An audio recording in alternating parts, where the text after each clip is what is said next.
wabarakatuh. Perkenalkan, nama saya Windy Afrianti Astuti dengan NIM C0B021008, mata kuliah Sistem Informasi Pemasaran dan Survei Pelanggan dan Praktek, Fakultas Ekonomi dan Bisnis Universitas Jambi.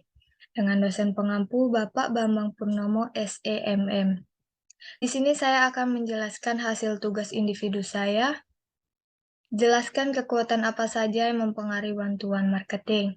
Bantuan marketing adalah strategi pemasaran yang bertujuan untuk menciptakan hubungan yang erat dengan pelanggan dan memenuhi kebutuhan preferensi mereka secara personal. Ada beberapa kekuatan yang mempengaruhi keberhasilan strategi pemasaran ini, di antaranya yang pertama ada data, memiliki akses data pelanggan yang akurat dan terperinci. Yang kedua, analisis, memahami data pelanggan dan menganalisisnya.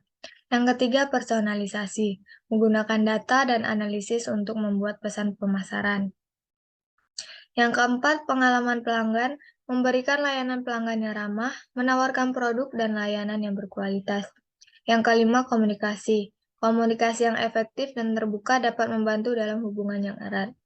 Keenam, teknologi, membantu perusahaan dalam pengumpulan data, analisis data, dan lain-lain. Dalam bantuan marketing, ada sebuah proses komunikasi pemasaran yang direvisi. Jelaskan.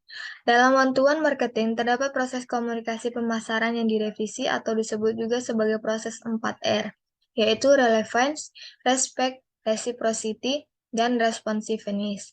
Proses ini merupakan prinsip dasar dalam strategi bantuan marketing yang mengedepankan hubungan personal antara perusahaan dan pelanggan. Yang pertama ada relevance, menyampaikan pesan pemasaran yang relevan dan sesuai kebutuhan dan preferensi pelanggan. Yang kedua, respect, menghormati privasi dan preferensi setiap pelanggan. Yang ketiga, reciprocity, memberikan nilai tambah bagi pelanggan dalam rangka meningkatkan loyalitas mereka. Yang keempat, responsiveness, merespon kebutuhan atau keluhan pelanggan dengan cepat. Jelaskan apa itu pengertian pelanggan. Pelanggan adalah individu atau organisasi yang membeli atau menggunakan produk atau layanan dari perusahaan atau penjual. Pelanggan merupakan aset penting bagi perusahaan karena mereka adalah sumber pendapatan utama dan dapat mempengaruhi reputasi dan kesuksesan bisnis. Pelanggan memiliki kekuatan untuk memilih untuk membeli atau tidak membeli produk atau layanan dari perusahaan tertentu dan dapat memberikan umpan balik yang berpengaruh terhadap pengambilan keputusan bisnis.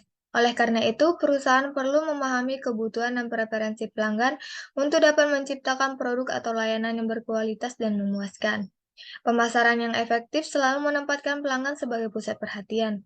Dengan mengidentifikasi target pasar yang tepat, memahami kebutuhan dan preferensi pelanggan, dan mengembangkan strategi pemasaran yang dapat memenuhi kebutuhan dan preferensi mereka. Apa manfaat mempelajari perilaku konsumen? Yang pertama, memahami kebutuhan dan preferensi pelanggan.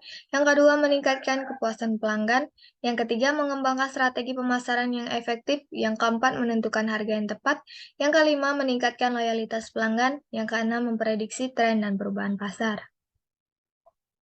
Apa saja faktor-faktor yang mempengaruhi perilaku konsumen? Yang pertama, faktor demografi, yaitu usia, jenis kelamin, pendidikan, penghasilan. Yang kedua, faktor psikologis, motivasi, persepsi, keyakinan, sikap, dan kepribadian. Yang ketiga, faktor sosial, keluarga, teman, budaya. Yang keempat, faktor situasional, waktu, tempat, dan kondisi fisik. Yang kelima, faktor pemasaran, produk, harga, promosi, dan distribusi.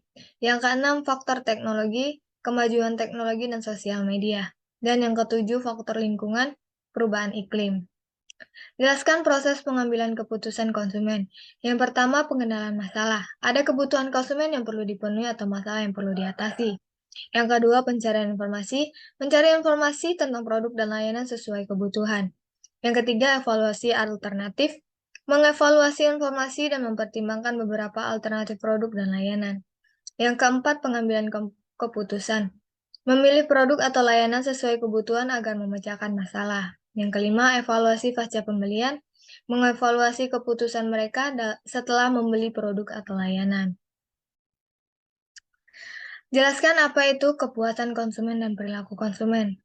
Kepuasan konsumen adalah evaluasi subjektif dari pengalaman pembelian atau penggunaan produk atau layanan yang dibandingkan dengan harapan konsumen. Artinya, Jika konsumen merasa bahwa produk atau layanan yang mereka beli atau gunakan telah memenuhi atau bahkan melebihi harapan mereka, maka mereka akan merasa puas. Sedangkan perilaku konsumen adalah tindakan atau keputusan yang diambil oleh konsumen saat membeli atau menggunakan produk atau layanan. Perilaku konsumen mencakup pengambilan keputusan, pemilihan produk atau layanan, evaluasi pasca pembelian, dan konsumsi atau penggunaan produk atau layanan. Jelaskan apa itu strategi pemasaran. Strategi pemasaran adalah rencana umum yang dirancang oleh perusahaan untuk mencapai tujuan bisnis mereka melalui kegiatan pemasaran.